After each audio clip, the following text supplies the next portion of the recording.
dama bëgg a yónnee le texte là.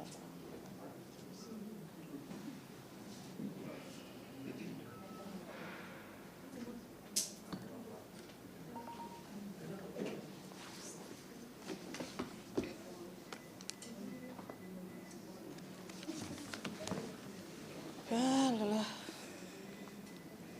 Vous êtes OK? ñu ngi leen di jaajëfal ci teewaay bi conférence de presse bi nag dañu ko programmé woon dans la foulée de la conférence de presse bi nga xam ne ministère de la communication daf ko joxe mu communiquer une liste de médias provisoires supposés être conformes aux dispositions du code de la presse. duguleet nag ñun ñuy fustiger cette procédure-là et la démarche du ministère de la communication sànq moom ci boppam waxal na boppam entité yi nga xam ne ñoom la àndal ci mbir moomule déggu leen fenn fu mu ci associé le patronat de presse ci ay waxam ba tey tudd na mu ngi remercier journalistes yi ñëw couvrir. Monsieur le ministre, da nga war a comprendre ne s'il n'y a pas d'entreprise de presse, il n'y a pas de journaliste yuy ñëw di la couvrir journalistes yi ñëw couvrir la dañ leen di liggéeyloo di leen fay dañ leen di jox matériel dañ leen di jox lu ñu déplacé woo dañ leen jox tous les moyens pour que ñoom ñu mën a ñëw def seen liggéey te ñi nga xam ne ñoom ñoo def loolu mooy le patronat de presse. Ce monsieur-là, depuis qu'il est là, lépp li nga xam ne moom mooy waxam moom mooy mébétam mooy ignorer le patronat de presse. Je pense que moom ci boppam warul comprendre trop li nga xam ne noonu la entreprise de presse di doxee. Donc nga def liggéey boobu associé aussi le CEDEPS boole nga ci ay entités yoo xam ne ñun on n'est pas contre. La Commission nationale de la carte de presse, d'accord. Le CORED, d'accord. Où est le CEDEPS? Où sont les entités de la CAP yi nga xam ne ñoom ñoo la jox sax les conclusions des assises des médias? Il faut que nag ñi nga xam ne ñoom ñooy les citoyens sénégalais xam ne fii nekkatuñu ci mbiru respecter les dispositions de l'état de droit. Mënuloo ñëw dans une corporation nga fekk corporation ay entité nekk fa di liggéey ngay tànn ñan ñooy nekk sa interlocuteur ak ñan ñoo dul nekk sa interlocuteur. Démembrement bi nga xam ne moom moo gën a am importance ci corporation boobu muy le patronat nga ignorer leen nga ne yow da nga def une liste des médias provisoire mais mbiru gentleman sax bëgg na boo defee liggéey nga woo waa secteur bi ngeen waxtaane ko balaa nga koy publier te bu dul loolu yàgg nañ ko wax ne plateforme ba nga koy tëgg boole woo ci les entreprises de médias. La plateforme là on va en parler bi ñu ci duggee mais on a eu d'énormes difficultés pour s'enregistrer parce que ñoom li ñuy considérer ak li nga xam ne moom la disposition du code de la presse wax dafa wuute. Qu'est-ce qu'ils ont été obligés de faire? De mettre en place une entité d'assistance technique. Ñu leen di woo le directeur de la communication, et je salue sa disponibilité, s'est mis à la disposition des médias pour nous permettre de nous enregistrer. Boo nekkee un groupe de presse mënoo enregistrer wu ci plateforme bi parce que ñoom média bi la ñu wax nga enregistrer boo enregistrer le média avec les informations de ton entreprise boo duggaatee bëgg a enregistrer sa beneen média la plateforme daf lay wax ne les informations ont déjà été utilisées. Boo duggee ci côté directeur de publication directeur de rédaction defuñu la différence entre kan mooy nekk directeur de publication ak kan mooy nekk directeur de rédaction. Directeur de publication c'est pour le journal, directeur de publication c'est pour les sites. Da ngay obligé yow en tant que télévision nga remplir directeur de publication jëlaat les mêmes informations remplir directeur de la rédaction ou de l'information pour les télés. Boo ko defee affaire bi du jàll. Ils ont été obligés in fine ñu enregistrer ñu hors cadre parce que cadre plateforme bi adapté wul pour recueillir certaines informations pourtant loolu yëpp mënoon nañu ko éviter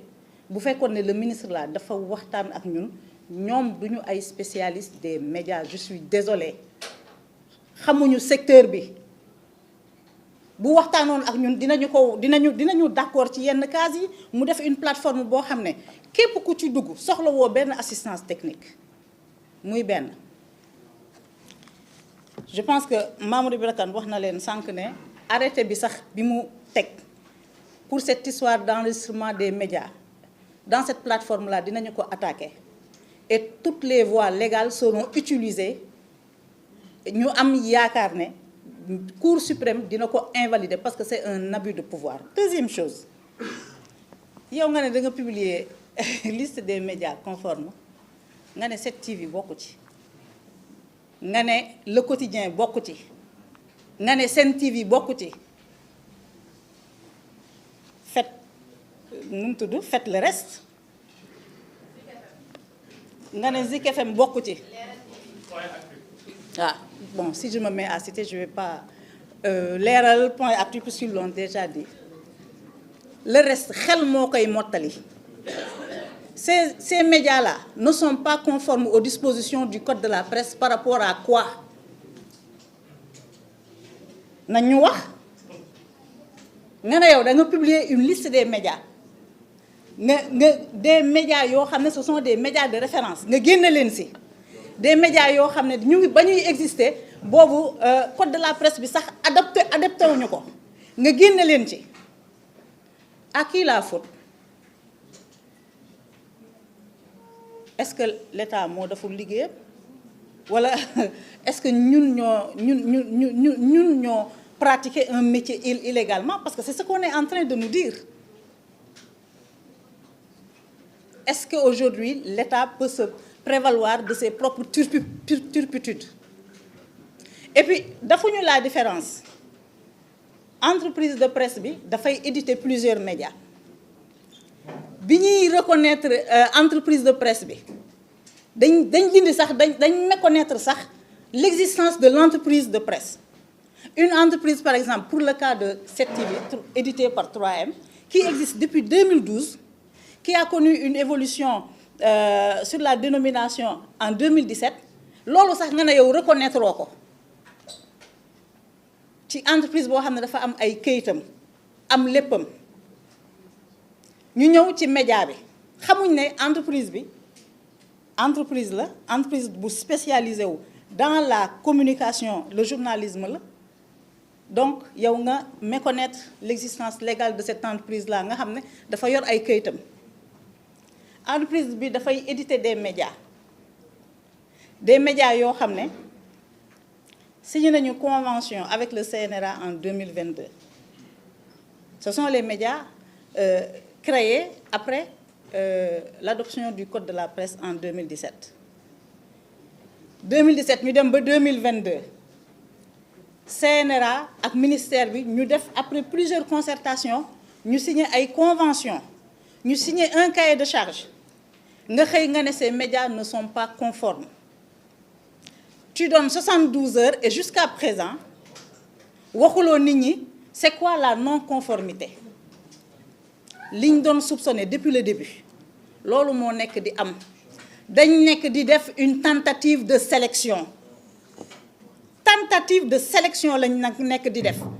seeni caisse de résonance elles peuvent exister mais des médias sérieux au service des Sénégalais et de la démocratie dañ leen bëgg a rayer de la carte ça ne se passera pas comme ça du demee noonu man Maïmouna Ndour Faye kan moo mën a taxaw dans ce pays là nga ne man j'exerce illégalement un métier kan moo mën a taxaw nga ne des médias que vous avez fréquentés que vous avez utilisés dans votre quête du pouvoir nga ñëw nga taxaw nga ne ces médias là n'existent pas. J'aurais bien aimé que celui que j'ai saisi mu jox ma les raisons on nous a toujours pas donné les raisons mais gis nga junju doy na boroom xel ñi ñu visé écartez leen de la liste là demandez-vous pourquoi ces médias là sont visés. Nous ne sommes pas des caisses de résonance pour qui que ce soit ñoom bi ñuy nekk ci opposition ñun ñu nekk di def suñu liggéey on a subi beaucoup de désagréments parce que ñun dañoo taxaw ne dañoo tëddee njaaxanaay ñëpp la ñuy jox kàddu c'est ministre war na ruus sax taxaw di génn yenn médias yi ça n'a pas de sens ça n'a aucun sens te liñ ci jublu xam nañu ko mooy médias yi leen neex ñooñu ñooy exister médias yi leen neexul ñooñu duñu exister boobu ba tey maa ngi koy wax man je ne suis pas surprise moo tax je ne suis pas très sonnée lu ma xaaroon la ba ñu commencé pour étouffer ñu dañ commencé ci wàllu fiscalité bi on a tenu par une simple note du Premier ministre ñu annuler tous les contrats et conventions signés geler tous les paiements des créances dues aux médias nit ñi di supporter on a tenu. Maintenant, l'étape ultime, c'est que c'est un ministre dans une profession libérale qui va décider de qui est média ou pas. xoolaat leen liste bi am na ñu ci boolewul ñu ne duñu média mais am na ñu ci nekk duñu ay média ay tribune la yoo xam ne elles sont au service d'un parti politique di leen defaral seen communication di leen xeexal di leen attaquer seeni adversaire ñooñu mën nañu exister mais ñun ñi nga xam ne dañoo nekk dans une profession mu nekk ci suñu deret mu nekk suñu passion on a tout donné pour mën a exprimer wu à travers des plateformes audiovisuelles on a tout donné nga ne ñooñu existé wuñu je l'ai dit et je le répète et après quand je dis ça on me dit non bul wax loolu boo waxee loolu dañuy gis nga fii Sénégal lu nekk gis nañ ko fi Sénégal lu nekk combat la ñoom fa la ñu nekkoon te dañoo dissoudre seen parti fan la ñu nekkoon dans l'opposition ils se sont armés de foi ils se sont battus et ils ont été récompensés pour leur combat gis nga foi boobu habité woon leen na leen leer ne muy man ak samay morom foi boobu moo ñu habité te man sama foi elle reste inébranlable man bugguma nekk ministre bugguma nekk DG bugguma leneen je veux exercer ma profession et je veux l'exercer librement ku ma tegaloon beneen poste ma ne la bugguma li may def moo ma gënal loolu nag mbëggeel la c'est une passion la passion elle est folle elle est irraisonnable pour vivre sa passion yéen ñëpp ay nit ngeen regardez un peu de quoi on est capable nga bëgg nit mënoo dund ak moom gis nga lu mu lay jaral ñun passion boobu la ñu am pour le journalisme il faut que le ministre ak son équipe comprennent que li ñuy mañe du rek des choses matérielles li ñuy mañe y a une forte dose y a une grande part d'immatériel une grande part d'immatériel bu ci nekk boo xam ne boo koy mañe da nga ko war di mañe avec précaution parce que tu touches à la passion des gens tu touches à l'amour des gens pour un métier tu touches au sacrifice suprême ñenn ñi fi toog ñëpp yor ay entreprise de presse koo leen ci jëloon mu lay raconter sa tranche de vie les gens comprendraient que lii du xaalis parce que da nga koy yor muy metti nga gàddu mu naqari nga gàddu mu jaral la nga jël li nga am yépp def ko ci mu jaral la nga toog weer bu dee amoo loo fayee salaire nga dem leb banque pour fay salaire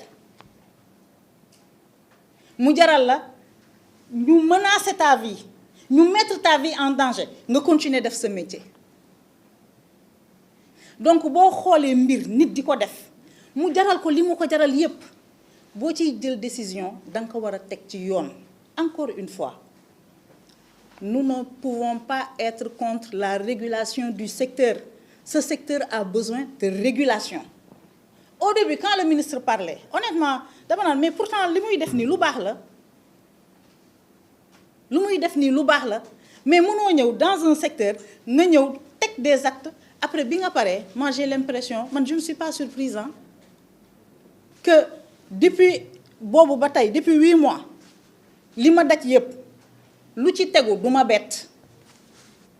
mais nag encore une fois nous avons opté pour une vie de combat. C'est un combat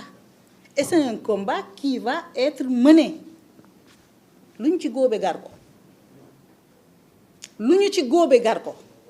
parce qu'il est question de la passion des gens, parce qu'il est question d'un choix existentiel boo xam ne dañu ko def ne man lii laa man journaliste laa bëgg a nekk man su ma bëggoon nekk chargé de communication au palais de la République ma nekk ko su ma bëggoon nekk leneen ci réew mi ma nekk ko journaliste laa bëgg a nekk ma teg média bëgg a exprimer wu librement selon mes choix et convictions. Ñu xëy par une simple note un ministre ne non yow bokkuloo man kenn mënu maa tere bokk ci espace médiatique u Sénégal dama koy wax sama baat ci kaw ce n'est pas de la défiance man conviction laa koy waxee dëgg nag pour mu jib day metti te loolu yëpp xam naa ko heureusement que je suis préparée à tout ça dëgg pour mu jib day metti waaye dëgg dina am. Cette décision-là, dinañu ko attaquer pour abus de pouvoir. Mais le vrai combat, c'est le combat pour la démocratie et la liberté de la presse. Boobu ba tey ñu ngi leen koy wax. On nous disait que liberté de la presse menacé wul parce que amul journaliste bu ñu jàpp non waxoon naa ko fi dernièrement menacer liberté de la presse du rek jàpp journaliste. Menacer liberté de la presse bokk na ci violence verbale ak physique parfois bi ñuy xëpp ci yenn journalistes yi ak yenn médias yi. Menacer liberté de la presse bokk na ci nga fekk une entité de presse muy liggéey nga engager une communication une propagande pour justifier xañ boo leen xañ publicité boo xam ne dafa jóge ci état mu nekk lu normal. nga ne yow da ngay càmbar on est d'accord pare nga sa càmbar est-ce que fay nga xaalis bi les créances dues exécutées est-ce que fay nga ko loolu bu dul menacer liberté de la presse lan la menacer liberté de la presse mooy nga fekk un média mu nekk au service de tout le monde de toutes les entités de tous les Sénégalais quelle que soit leur appartenance sociopolitique socio-professionnelle socio-économique nga ñëw par une simple note nga bëgg a rayer ces médias-là de la carte médiatique du Sénégal te ku xool yenn médias yu ñu visé kenn du dof xam nañ li làqu ci ginnaaw et puis même bu fekkee ne dañoo ne c'est provisoire conformé wu leen mais li doon gën mooy nga woo nit ñi ne leen écoute il te manque telle pièce wala comprendre ñu telle chose balaa ngay génne une liste provisoire. Mais il faut que même psychologiquement, il faut que nous jéem fragiliser les gens. C'est-à-dire il faut que déjà ngem nañ seen caisse de résonance yi commencé nañu communication bi commencé nañu fen yi psychologiquement il faut que nga jéem a déstabiliser nit ñi il faut que nga jéem a jeter l'opprobre sur les gens en sortant une liste provisoire et en disant vous avez 72 heures pour vous conformer. Aliou Sall bi ñuy teg suñuy média mu ngi France. C'est pas un Aliou Sall buy ñëw décider que moi Maïmouna Ndour Faye ou les journalistes de Sen TV ou les journalistes de Le Quotidien amuñu droit exercer et dama koy renvoyer ci ngëm-ngëmam ak ci combat am gis nga ngëm-ngëm bi mu am ba mu jaral leen ñu bàyyi lu bari ba mu jaral leen seeni waajur di leen woo naan leen arrêté leen ñu ne leen ñun dañoo gëm suñu projet ñun dañoo gëm suñu combat mu jaral leen ñu dund li ñu dund yépp na leen leer ne ngëm-ngëm bu ko raw mu ngi ci ñun ngëm-ngëm bu ko raw mu ngi ci ñun réew mi kenn ñun duñu fi nekk ay sous-citoyens réew mi duñu fi nekk nit yoo xam ne am nañu droit exister am nañu droit noyyi oxygène am na ñoo xam ne amuñu droit noyyi ko juste parce que ces gens-là dañ leen di déranger de par leur posture man duma média bu ñuy jënd kenn jënduma démb kenn duma jënd tey te waa Pastef war nañu am kersa ñëw ci nguur ñu naan dañoo supprimer un média comme 7TV comme Sen TV war nañu am kersa xam naa ne bu ñu gëmmee seeni bët dinañu am inconfort. On a payé de tout pour respecter charte démocratie tey koo gis kulli Pastef dafa saf sàpp ci suñuy média et qu'est-ce qu'on nous reproche? De ne pas faire de la propagande. Qu'est-ce qu'on nous reproche? D'être équidistant. Qu'est-ce qu'on nous reproche? D'avoir été neutre. Un média doit être neutre. Au nom de quoi nga war a reprocher un média sa neutralité parce que yow jàpp nga ne tu mets en avant un projet. Ce projet-là xëy na ça doit être le Coran ou la Bible. Non, c'est un projet politique. C'est un projet politique. Mu am ñu ci am conviction gëm ko mu am ñu ci amul conviction gëmuñu ko loolu citoyen bi la le média yoonam nekku ci. Maintenant ñu indi benn nouvel ordre de la communication il faut être sur les plateaux il faut être des agences de communication man duma agence de communication wu kenn te ma voix là personne ne peut l'éteindre jusqu'à l'extinction du soleil dama leen koy wax ñu dégg ko sama voix kenn mënu ko éteindre ce n'est pas par une simple note qu'on va nous rayer de la carte. Ce matin dama doon seetaan El Malick mu wax bu am solo mu ne bi ñu ne ko dañoo dissoudre Pastef mu ne kenn dissoudre Pastef pour dissoudre Pastef nañu dem ci xolu nit ñi raxas fibre ba ca nekk damay utiliser même réflexion bi ñun pour faire taire li nekk ci ñun en tant que journaliste il faudra nous prendre la vie pour nous empêcher d'exister à travers des médias il faudra éradiquer tous les médias de ce pays-là. Pour enrayer de la carte des médias non médias il faudra aussi nga def ko nga dem ci xolu sénégalais yi ko bëgg di ko seetaan nga dindi ci mbëggeel biñ ci am nañu bàyyi caaxaan réew dafa war a am état de droit mënuloo ñëw nga fekk des entités qui existent nga bëgg a remettre en cause seen existence te ñooñu dañoo asseoir seen existence sur des bases légales c'est-à-dire même l'entreprise que tu as créée ministère bi daf ko enrayé daf ko dindi fan la teg abus yooyu ce ministre là depuis qu'il est là acte yi muy posé yëpp il est dans ci wàllu boddi konté nga ñëw tu promeus nu mu tudd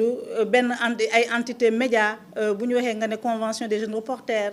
ñu ngi leen di jaajëfal dugg na fii génn na fii tu ignores le patronat di promouvoir ñeneen te ay ñu ne mu ne ma ce matin moom mu ne ce matin bi muy def loolu def ci ànd ak ñoom CORED ak ñooñu nañu jël seen responsabilité Mamadou Thior laay waxal na jël ay responsabilités am te mu xam ne Daouda Mine il a la commission nationale de la carte de presse mais ñoom ñoom ñi CORED nekk ci entité boobu nañu jël seen responsabilité boobaak léegi Sénégal mu ngi nekk ci crise politique ba muy nekk ci crise politique gis nañu seen taxawaay dañu doon tànn les combats ils s'en sont pris à des professionnels et pourtant tous les jours des gens qui n'ont pas le droit d'exercer ce métier-là ñu ngi nekk ci dans des tribunes di wax lu leen neex di def lu leen neex di attaquer ay góor di saaga ay nit kenn régulé wu leen correct waxu ci des médias certains médias bu ñu amee jafe-jafe des médias yoo xam ne CORED mosul taxaw def leen la leçon par rapport à leur éthique et à leur déontologie CORED day noppi. Et je prie Mamadou Thior mu bañ a nekk complice de ce meurtre qu'on est en train de commettre. Parce que taxawaayam parfois moi ça ne me rassure pas. Nan nga mën a nekkee dans une commission ñu jël cette décision unique là dans une commission yow nga nangu ko le ministre daf leen engagé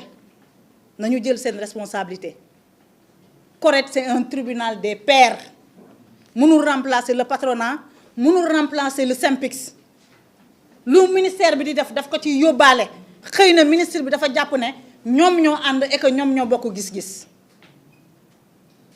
Des non-pratiquants mënuñu ñëw décider pour des gens qui pratiquent et qui connaissent leur métier. La non-conformité c'est par rapport à quoi? Par rapport au code de la presse.